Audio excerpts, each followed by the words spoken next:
तुर्की और बांग्लादेश क्या साथ मिलकर भारत से बदला लेने वाले हैं? और किसका बदला? पाकिस्तान का बदला। क्योंकि देखिए एक नया नक्शा छाप दिया इन लोगों ने। अब क्या फिर से जंग शुरू हो जाएगी? नमस्ते, मेरा नाम रिमझिम जेठानी है, आप न्यूज़ 24 देख रहे हैं और मैं आपको जो खबर बताने वाली हूं उससे सच में आपको गुस्सा आ जाएगा। क्यों? Turkey backed group in Bangladesh circulates greater Bangladesh.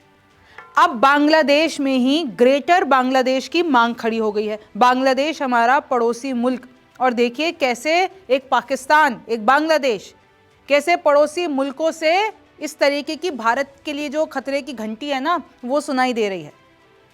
Turki backed group in Bangladesh circulates greater Bangladesh map showing Indian territory. यानी ये जो ग्रेटर बांग्लादेश का नक्शा इन लोगों ने छापा है उसमें इन्होंने इंडिया के हिस्सों को ले लिया है, और इसमें मैं आपको बता दूं बिहार, झारखंड सब मिला दिया है।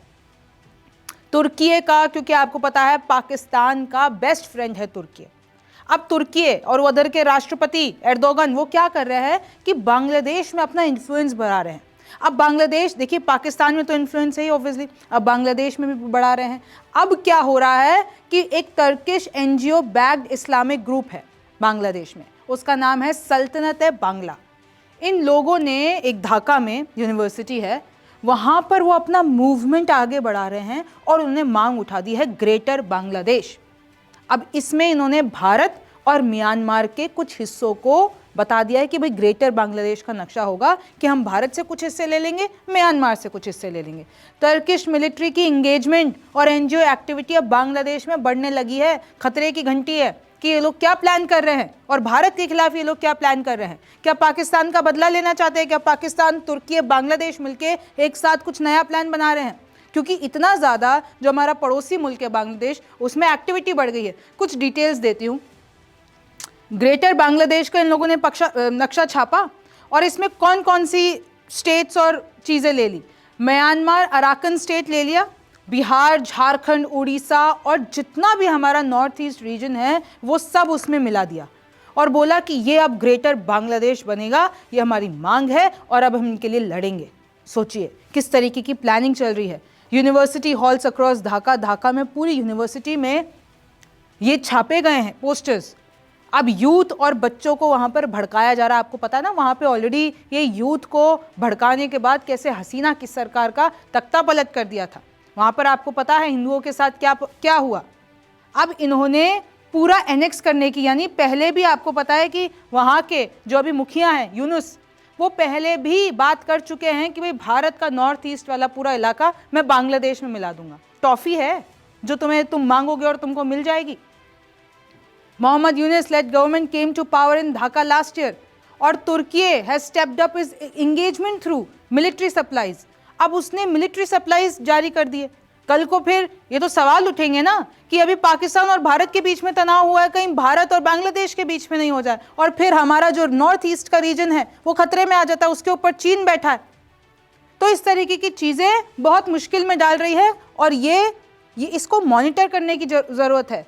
ये जो रूलिंग AKP है और टर्किश NGO है, ये लोग इतना ज़्यादा एक्टिव हो गए हैं बांग्लादेश में कि अब ये कह रहा है कि देखिए पाकिस्तान ने कैसे टर्की और बांग्लादेश को पास लाया। अब इन दोनों को पास लाने का मकसद इसका यही है कि तीनों मिलकर भारत के खिलाफ एक नया प्लान बना रहे हैं। और एक्सपर्ट्स तो ये भी बता रहे हैं ET को कि कैसे ये जो मुस्लिम ब्रदरहुड इन्फ्लुएंस बढ़ रहा है बांग्लादेश में, इस्लामिस्ट जो बढ़ रहे हैं, ये लोग कुछ नया प्लान बना रहे हैं और भारत की एजेंसियों को इसको मॉनिटर करना चाहिए। कहीं कुछ ऐसा ना हो कि आपको पता है कि ये पाकिस्तान ने जो आतंकवाद की फैक्ट्री चला रखी है उसके बाद जो पहलगाम हमला हो जाता है, कहीं हमारा नॉर्थ ईस्ट रीजन खतरे में ना आ जाए, क्योंकि इस तरीके से एक्टिविटीज़ एक बड़ा क्वेश्चन मार्क ला देती हैं। और तुर्की यहीं पे नहीं रुक रहा है, ये कश्मीर में भी घुस गए हैं। तुर्की के राष्ट्रपति एर्दोगन कह रहे हैं कि मैं एकदम तैयार हूं कश्मीर मुद्दे पे बात करने के लिए। अरे भाई तुमको बोला किसने? शहबाज शरीफ से बात करते हैं कि तुम इस मुद्दे को उठाओ इंटरनेशनल लेवल पे, तुम्हारा दोस्त तुर्की तुम्हारे साथ खड़ा है, मैं भी इसमें अपनी भागीदारी निभाऊंगा। जबकि भारत क्लियर कह चुका है किसी के भी मीडिएशन की हमें ज़रूरत नहीं है, ना थी, ना है, ना होगी। अब इस तरीके से तुर्की हर जगह अपनी टांग अड़ा रहा है। आपको पता है ना भारत में किस तरीके से गुस्सा है तुर्की के लिए, उसके चाहे प्रोडक्ट्स ले लीजिए, चाहे कोई भी ट्रिप्स ले लीजिए, जितने जामिया JNU के साथ जितने भी उन लोगों के डील्स थी वो ले लीजिए, सब कुछ कैंसिल कर दिया। और तुर्की मान नहीं रहा है। तुर्की कहता है, उसके एर्दोगन कहते हैं कि balanced policies can bring the parties closer. वो जब ट्रंप ने कश्मीर के मुद्दे की बात की तभी भी हमने कहा कि हमें किसी मीडिएशन की जरूरत नहीं। अब तो तुर्की भी कह रहा है। और सबसे बड़ी बात, इन्होंने एक और पॉइंट डाल दिया, ह्यूमन राइट्स बेस्ड रेजोल्यूशन। यानी ये तुर्की का कहना है कि भाई मानव अधिकार पे बात होनी चाहिए। जब कश्मीर का मुद्दा सुलझाओगे तो मानव अधिकार पे बात होनी चाहिए। और ये पूरा का पूरा इंटरनेशनल ऑर्गेनाइजेशंस के जो रूल्स है, जो नियम कानून है, उनके हिसाब से होना चाहिए। मतलब ये कहना चाह रहे हैं कि मानव अधिकार का वहां पर खंडन किया जा रहा है, वहां पर हनन किया जा रहा है। We hope for a resolution that respects the human rights.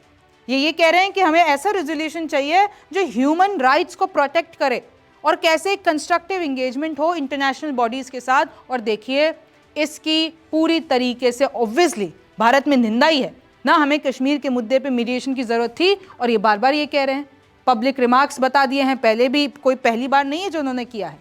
Himself with Pakistan position on Kashmir raising the issue at a global, पहले भी कह चुके हैं भाई ग्लोबल प्लेटफॉर्म पे लेके चलेंगे, यूनाइटेड नेशन जनरल असेंबली में लेके चलेंगे। तो ये सब चिंता वाली बात है। आपको भी पता है कि अभी पाकिस्तान ने कुछ तुर्की के ही ड्रोन चलाए थे भारत पे, हालांकि हमने उन सबको गिरने नहीं दिया, हमने संभाल लिया मामला। लेकिन इस तरीके के अगर ये प्लान बनाते रहेंगे, हमारे पड़ोसी मुल्क ऐसे प्लान बनाते रहेंगे तो दिक्कत तो होगी ना। जांच तो होनी चाहिए, तैयारी तो हमें करनी पड़ेगी। आपका इसके बारे में क्या सोचना है मुझे कमेंट सेक्शन में ज़रूर बताइए। आप न्यूज़ 24 देख रहे थे, मेरा नाम रिमझिम जेठानी है। आपसे फिर मुलाकात होगी।